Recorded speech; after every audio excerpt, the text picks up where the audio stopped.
Gracias. De nada. Today's theme is olive picking, and good olive picking requires good preparation. So as a single person on his farm doing all the work, unless I have a few volunteers to help pick, I've got to prepare as much as possible beforehand in case of heavy rains, hail, heavy winds, and ultimately theft. And we've had all of that this year. We've had an extremely dry summer, and this particular region has been really poor. We're bolstering the national crop at the moment because, like, Andalusia has had a complete wipeout. It's had a disaster. There's been no rain there at all, and it all comes down to microclimates. The microclimate here in this particular area is quite elevated. It's much drier, and the soils are less fertile, I would say so. But it also depends on the type of olive, whether it can sustain those types of microclimates. So we've had a very good year here. I've got about 75 maybe trees, about half the amount of trees here producing olive, and I've got neighbours who have nothing. So it is to do with microclimate now, and the more sensitive your environment is to climate change, the more unpredictable the results are going to be. So you're building resilience, and it's a very good permaculture tenet. And I'm doing that, and one way I'm doing that is minimising the use of chemicals on the soils. In fact, I'm not using any chemical whatsoever. I'm allowing grass to cover the soil so that when it does rain, the grass comes up, and I chop down the grass probably twice a year. And you have to strategically mow the grass, or I use a strimmer, because otherwise you are denying bees natural food, and you are effectively making your cropping at the end of the year very difficult if the grass is too long. So you've got to time it. And the grass also prevents soil erosion. Have a drink.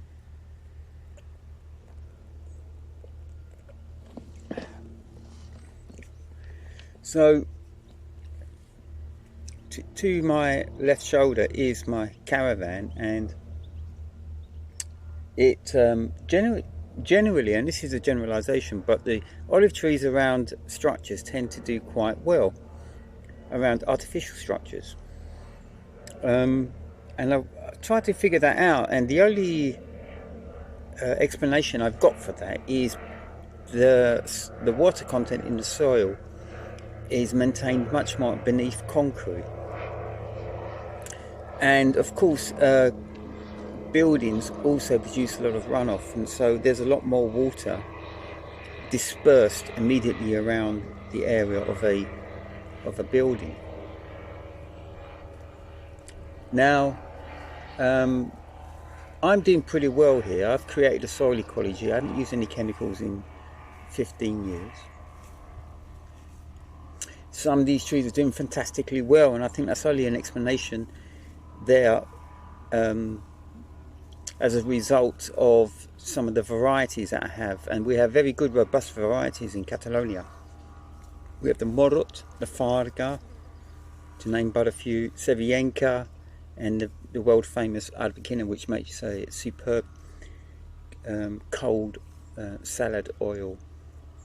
They generally grow on very, very shallow soils, and in one of my previous videos I did mention the point that soils are dependent on balance. Yeah, fertility is a factor of harmony. If balanced, you can have a lot of minerals in a soil, no matter how shallow or how free drainage it is, and if you haven't got the balance in the soil, then it's wasted, and those minerals become either locked up or eventually washed away. And always the best solution for for the non-technically minded, is just to create soil, which means creating humus, which means creating soil cover. And on a farm which is 3 hectares like this, which has 150 olive trees, the only real solution is to allow the grass to grow and then to chop down the grass. So beef fodder, and then I prune early summer, late spring, just after I've pruned all the trees. And I prune very, very late here, so I prune when just before the olive flower comes out, which is around May. So I prune my olive trees hopefully around April, May, but I've pruned much later than that as well, especially if I'm doing structural pruning, and trees do respond. So we're likely to get more rain in and more growth because of it. But summer is what we call dormant season, because it's either too hot. When it goes beyond 35, 36 degrees, many plants close up. 36 degrees centigrade, that is. Or it's actually too dry. And we've had another drought, as I say, and it's getting worse every year. So think about microclimates, think about wind shelters, which actually take away a lot of moisture from the soil. Think about fire breaks. Think about pollination. Now, olive trees are wind pollinated, and interplanted amongst these olive trees are carob trees, which produce a wonderful topsoil. And the reason why they do produce a topsoil here is because generally carobs were left to their own devices, and I've seen a multitude of species growing underneath them, but they also produce a very important bee food. And if you have bees on the land, or you know a beekeeper, then bring them to your carob trees, and you will be surprised how much more you will get at the end of the year. Bees don't generally pollinate olive trees. That's wind pollination, as I say. So windbreaks are important for against gale force winds, but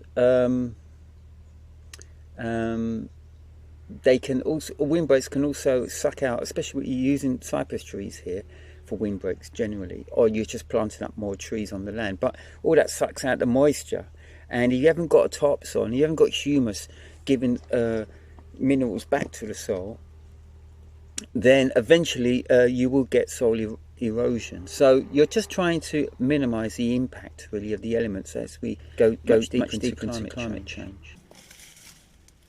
This is a very robust olive, this one. This is a good one to mix with other olives if you want a high quality olive oil that can have a little bit of shelf life. So we're now mid-November. This is a Sevienka with a little point at the end.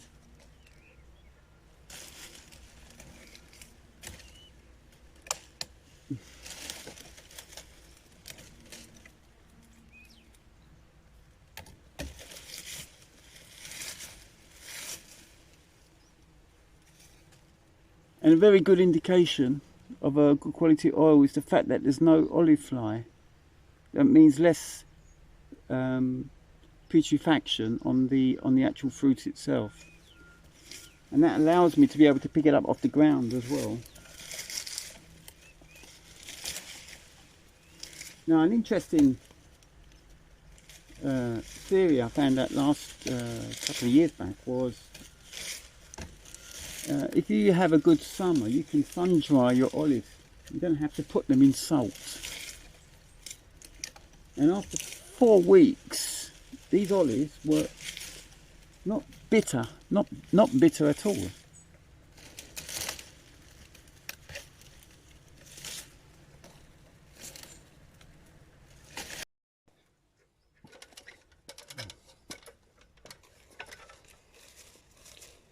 Jerry boy, you saw me standing alone. Jerry boy, you saw me standing alone.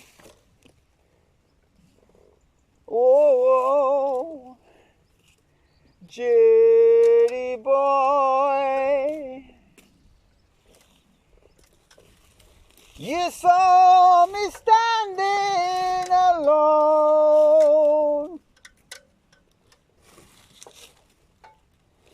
Jetty boy,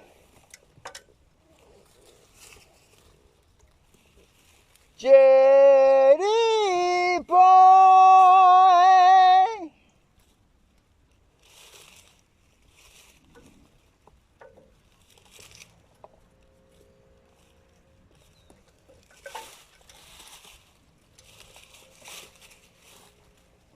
I li ficaria 12 a 150 o així pagaria o abocaria tota si no fes els 600 i llavors ficaria dalt ara veu la bosca 200 quilos de marge. Faria la fenda.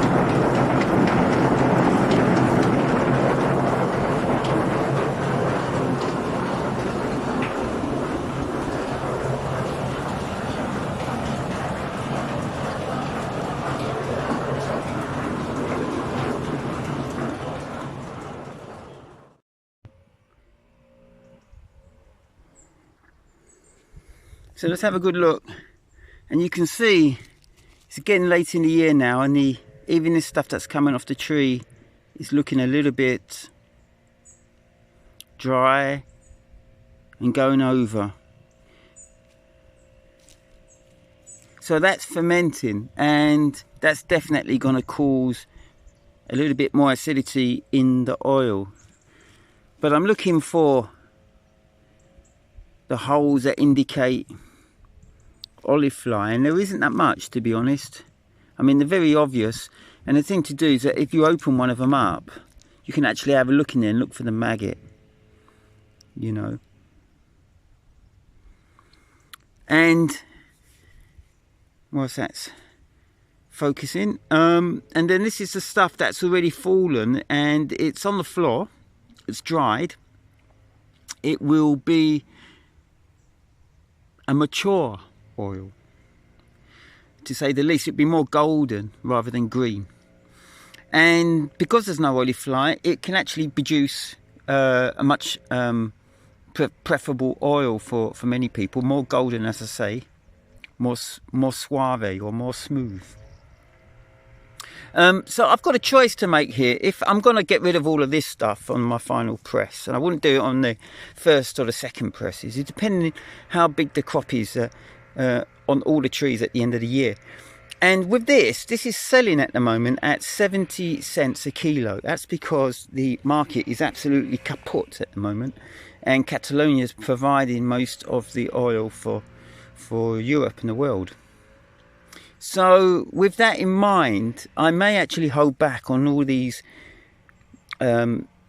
branch picked olives and sell them just to make up the money, so I can put it towards the pressing of all the second grade stuff, which isn't necessarily bad and which can still make a very good extra virgin olive oil.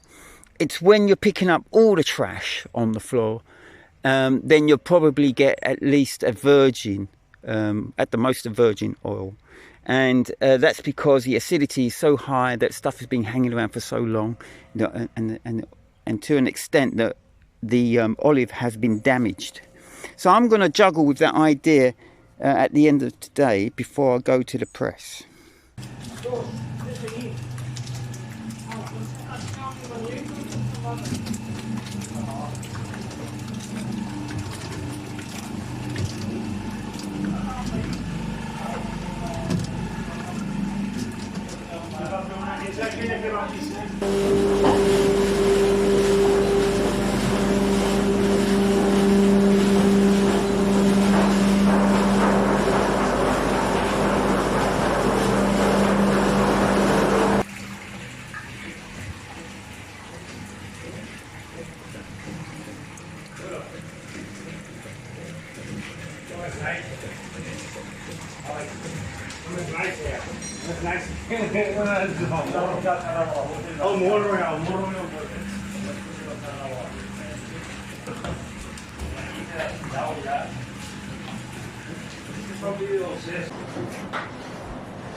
So, just to move on now, today I've been cropping, as I say, I've taken a welcome break. There's a couple of tools I bring with me when I'm doing my olives, and one is a chopper, and this just takes out the suckers at the bottom of the olive tree, and that enables me to put my nets underneath the trees tight, so that when I crop the olives, and I crop with my hands, all the olives actually fall away and onto the nets, away from the trunk and onto the nets. And because I didn't do any pruning last year, I've got my saw, my hand saw, it's a rip saw, and that just means that I can climb trees and take out whole branches which I know I'm not going to want after the cropping season is over. And rather than wait until the pruning season, I will just do it all in one go. So I will prune out huge branches full of olives and just let that drop onto the nets. Opens up the tree in the middle. It means I can walk around like a cat in the middle of the tree amongst its branches, and feel very safe up there. And some of these trees are what, 120 years old, I think, maximum.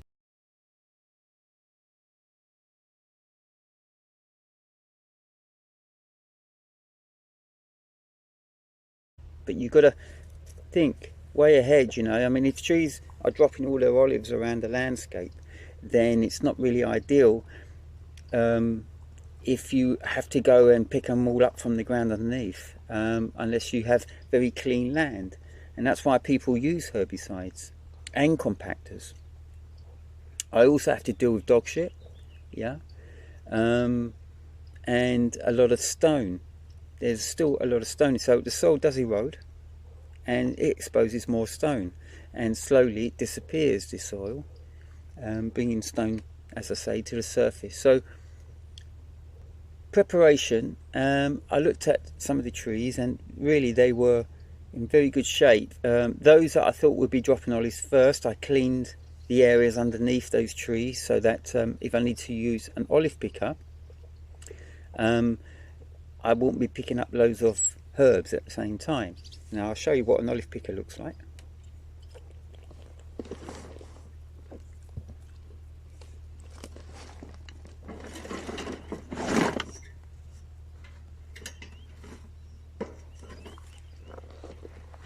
So here it is. So there's your collection tray, and these, which you may see from the back, are in fact cylindrical wheels with spikes on them, so that as you roll it on the ground, it picks up the olive and throws it into the collection tray in the front. I'll give you an example of that in another video. But as I say, it doesn't just pick up olives, it picks up poop from all sorts of animals, leaves, twigs. It even pulls up asparagus, which is a tough old plant. by the roots. They're very, very effective machines. They're quite heavy, and you can imagine that some of these are twice the width, so people who have very clean land can actually go around very quickly and pick up all the ones off the floor, chuck down their nets, get the vibrators, put them on the branches of the trees and shake them like mad, and everything comes down. 2 people doing it, you can knock out 600 kilos in 3 days, as I say. And I'm doing 600 kilos in about 2 weeks, 10 days. But these olives will not give you a good conversion. On the first conversion I got 16%, you know, so that's 1 in 7. So that's 1 litre in 7 kilos of olives. And it all to do with the time in the season that you crop. So earlier on you're going to have less oil, but if you allow a bit more growth and there isn't a lot of rain, then you're going to get a little bit more oil coming out of the same olive. If you suddenly get a load of rain, a deluge of water, and you can get over expansion, over swelling, and you get too much water, you see. And that's just a trained eye. When's the time to crop? Whether you can store the olives for so many days on your nets, allow them to mature, especially if they're green in the first place. And then ultimately, if you're going to use the olive picker, well, you're going to be puncturing these olives, so they're going to go off. So it's the equivalent of olive fly. You know, you make a hole in it, or you bruise an apple or a pear or something like that, then it begins to ferment and it becomes more acidic. You see, that's why people do it very quickly. The less acidic, the more of an extra virgin olive oil you're going to have, and you're going to have a very good high quality extra virgin olive oil if you can do it in 3 days. And so I've seen olives at the mill, pure green, and that's going to produce a superb olive oil. Okay, so less damage to the olive, and you've got more time to wait before you can take it to the press. And if there's no olive fly, as there wasn't any this year, then you certainly got time to do your hand picking, you know, which is what I do here on a farm. In the country life,